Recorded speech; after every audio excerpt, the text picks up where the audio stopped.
Hello students, आप सभी का स्वागत है मेरे चैनल मिस्ट्री ऑफ केमिस्ट्री में। और हम लोग एक्सरसाइज 1.1 कर रहे हैं, उसी को कंटिन्यू करते हैं। तो ये है हमारा सेकंड क्वेश्चन। अब देखिए, इस क्वेश्चन को देखते ही बहुत बच्चों के माइंड में आएगा कि सर इसे रट लें। क्या रट के ये क्वेश्चन आपके माइंड में रिटेन करेगा? मेरा आंसर होगा नो। हम इसे रटने की बजाय इसे समझने की कोशिश करते हैं कि इसे कैसे समझा जाए, क्या मीनिंग है। तो इसमें देखिए, इसमें जो बात की जा रही है ये की जा रही है पॉजिटिव ऑड इंटीजर के बारे में। तो इसे समझते हैं। इसे हम सॉल्व करने के लिए हम लोग यूज करने वाले हैं यूजिंग यूक्लिड्स डिवीजन एल्गोरिथम। क्या फार्मूला था? A = BQ + R। R की क्या वैल्यू थी? वेयर R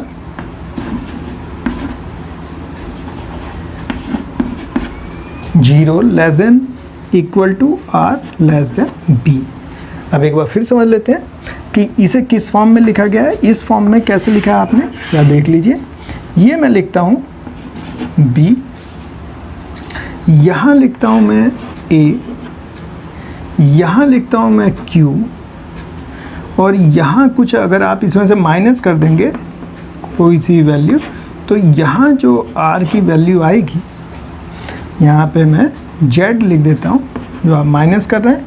तो ये तो है रिमाइंडर, ये है कोसेंट, ये हमारा डिविडेंड, और ये हमारा क्या हो गया? डिवाइजर। ये हो गया हमारा शेषफल, भागफल, भाज्य, और ये हो गया भाजक। इतनी बात समझ में आई। इसी को हमने इस फॉर्म में लिखा हुआ है। अब देखिए, जब मेन इम्पोर्टेंट पॉइंट ये है हमारा, ये जो R की वैल्यू है ये B से हमेशा कम होगी। तो जरा ध्यान दीजिएगा, यहाँ हमें दिया है 6Q + 1। R की वैल्यू, अगर इसे आप देखें तो R की वैल्यू यहाँ पे 1 है। यहाँ B की वैल्यू देख लीजिए, BQ। एक बार मैं यहाँ लिख देता हूँ 6Q + 1 A = लिख दिया। अब देखिए, R की वैल्यू यहाँ से 1, Q का Q है, और B की वैल्यू कितनी है? 6 है। इतनी बात समझ में आ रही है। तो ये वैल्यू 6 है। इट मीन्स R की वैल्यू क्या हो सकती है? R की वैल्यू तो हमेशा B से कम होगी ना, कभी इक्वल नहीं होगी। अगर यहाँ 6 और यहाँ 6 दिया है तो डिवाइड होकर 0 आएगा, तो कभी भी वैल्यू 6 से कम होगी। तो देखिए B, इट मीन्स यहाँ पर मैं एज्यूम कर लेता हूँ, late A be any positive integer and B = 6। देखिए, B की वैल्यू कितनी आएगी?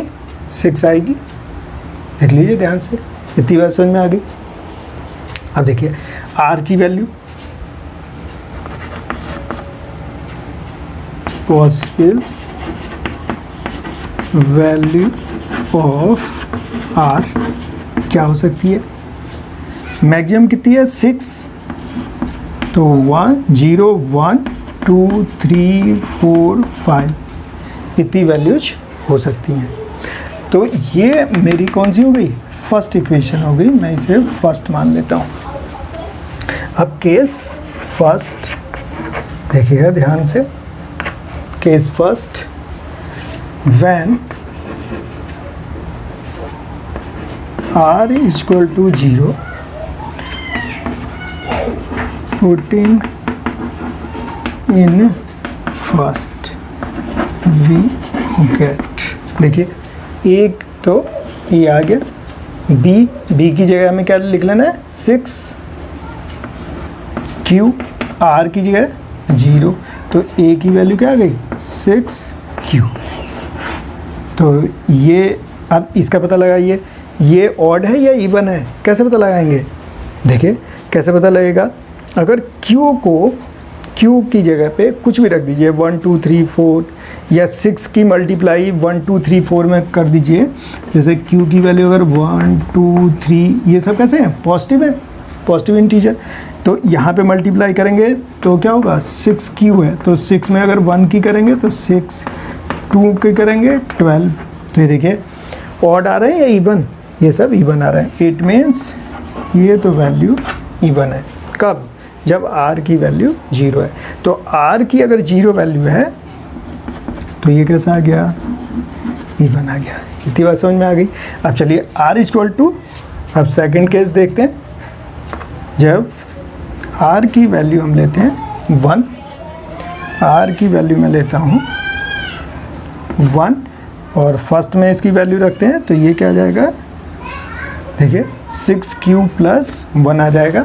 b की वैल्यू ये है 6, यहाँ से रख रहे हैं, तो 6q प्लस 1, देखिएगा ध्यान से, 6q प्लस 1 ये वैल्यू आई। अब इसे चेक कर लीजिए, q की वैल्यू 1 रख दीजिए। यहाँ से देखिए, यहाँ से देखते रहिएगा, अगर हमने q की वैल्यू 1 ले ली तो आ गया 6, q की वैल्यू 1, तो 6 प्लस 1 7, यहाँ पे 2 लीजिए, 12 प्लस 1 13, इसके मतलब ये वैल्यू आने लगी हमारी ऑड। तो 1 अगर आपने रखा तो वैल्यू कैसी आ गई, ऑड। समझ में आ गया। अब केस थर्ड, r की वैल्यू लेते हैं हम 2 और इसे फर्स्ट में रख देते हैं, तो यहाँ पे रख दे रहा हूँ मैं 2। अब देखिए इसकी वैल्यू चेक करते हैं। q की वैल्यू 1 रखिए, 6 प्लस 2 8 आ जाएगा, फिर 2 रखिए, 6 2 12 और 2 14, इसके मतलब इससे क्या आने लगे, इवन। तो अगर हम 2 की वैल्यू लेते हैं तो इससे आ रहा है इवन। समझ में आ गया। अब देखिए नेक्स्ट, r की वैल्यू हम लेते हैं 3, फर्स्ट में वैल्यू को रख देते हैं। अब चेक कीजिए, ये रख दिया हमने 3 और 3 रखने पर देखिए जरा क्या आएगा, 1 रखिए 6 3 9, 2 रखिए 12 3 15, इसके मतलब वैल्यू आने लगी ऑड। तो अगर आप 3 लेंगे तो ऑड आएगी। अब 4 पे चेक करते हैं। अगर यहाँ पे मैं 4 लेता हूँ, ये हमारा केस हो गया 4th, और यहाँ पे वैल्यू को रख देता हूँ मैं 4th, तो इसे ज़रा चेक कर लीजिए। 6 1 रखिए, 6 प्लस 4 10, 2 रखिए 12 4 16, इसके मतलब इवन वैल्यू। अब 5 पे चेक कर लेते हैं,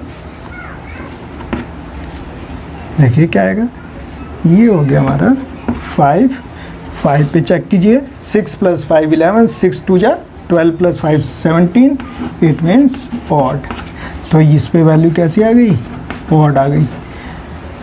तो देखिए कौन कौन से वैल्यूज हैं, ये हमने कौन सा हो गया हमारा, ये हो गया हमारा 5th, 1st 2nd 3rd 4th 5th 6th। तो ये हमारा था 6th पार्ट, और इससे पहले वाला था हमारा 5th पार्ट, ये आपको ध्यान रखना है। तो अब देखिए यहाँ पर, अब देखिएगा ध्यान से, कौन कौन सी वैल्यू है जिस पे ऑड आया। एक तो r equal to 1, r equal to 3 और r इक्वल टू 5। ये 3 वैल्यूज हैं जिस पर ये आपका odd integer 6q plus 1 6 plus 3 6q plus 5 ये प्रूव होता है। तो लास्ट में आप क्या लिखेंगे, और अगर इसी क्वेश्चन को पूछा जाता है, show that any positive even integer is of the 6q plus 2 6q plus 4, तब आप ये वाला कंसीडर कर लेंगे 0, फिर देखिए 2 4, इस तरह से भी क्वेश्चन फ्रेम हो सकता है। तो इसका आंसर कैसे लिखने वाले हैं, hence any positive odd integer is of the form 6q plus 1 or 6q plus 3 or 6q plus 5 where q is some integer. इस तरह से इसका आंसर लिख देना है। और अगर ये पूछा जाता है positive even integer 6q + 2 6q + 4, तो आप इस वाले के बेस पे लिख सकते हैं 0, समझ में आ रही बात, 2 और 4 पे। तो इस तरह से इस क्वेश्चन को सॉल्व करना था। जो आप पढ़ाई करते रहिए, अब मैं लेता हूँ short break. Thank you very much.